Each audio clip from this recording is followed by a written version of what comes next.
Please help me reach 1,000 subscribers. Like the video and leave your thoughts in the comments. Your feedback shapes the content. The amber glow from the pendant lamps fractured across the rim of my glass, scattering into tiny suns that mocked me with their brilliance. Each flicker reminded me of the one promise I thought Sarah and I still honored: loyalty.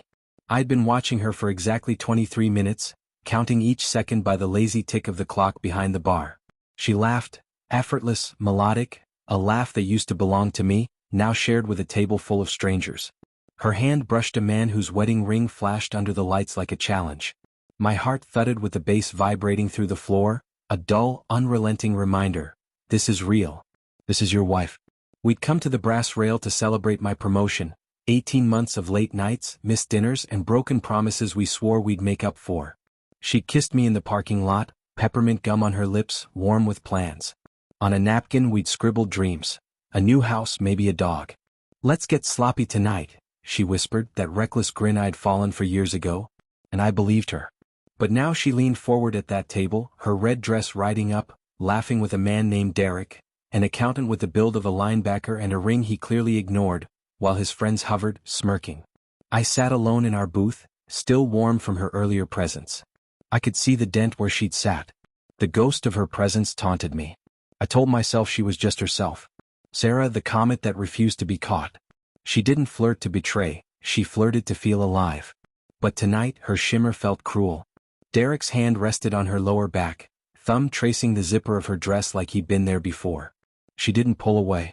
The lights danced along her spine, and I could almost hear the universe laughing. Then my phone buzzed. A text from her sent 4 minutes ago: having fun. Don't wait up, winking face. The emoji twisted something inside me. Rico, the bartender, slid a whiskey in front of me without a word. Looks like you could use it, amigo, he muttered. His sympathy burned worse than the alcohol. I could have stormed over, demanded answers. But I didn't. To confront her would be to admit what I already knew. The cracks weren't cracks anymore, they were canyons. And I wasn't ready to face how far we'd fallen. That's when I noticed her. A woman at the far end of the bar. Dark hair, angular face, calm in a way that drew attention without asking for it. She ordered mezcal neat, staring into it like it held memories instead of liquid. Something about her posture was familiar, a quiet ache, a mix of defiance and exhaustion. I'd been wearing it for months. I told myself I needed air. What? I walked over anyway. Mind if I steal this seat? My voice came out rougher than I intended. She looked up, green eyes sharp but not unkind.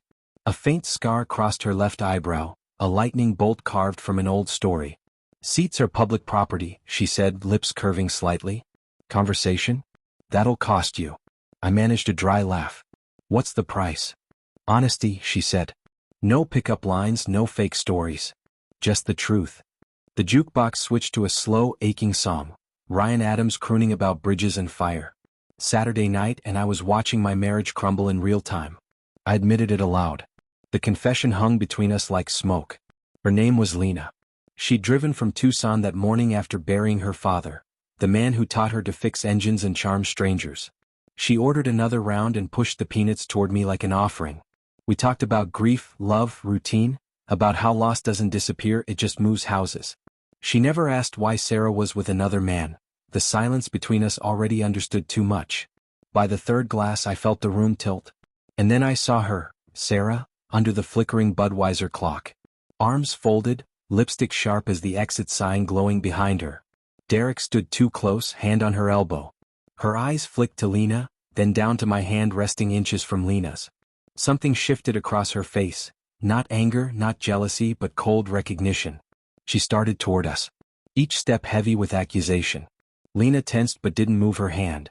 Really, David? Sarah's voice sliced through the music, brittle and bright. This is what you do the second I turn my back? I met her eyes for the first time in months. You turned your back an hour ago, I said. I just finally stopped pretending not to see it. Derek puffed his chest. Hey man, maybe take this outside. Stay out of it, Lena and I said together. The unplanned unison silenced the room. For the first time that night, I realized the bridge had already burned. I just wasn't afraid to watch it collapse anymore.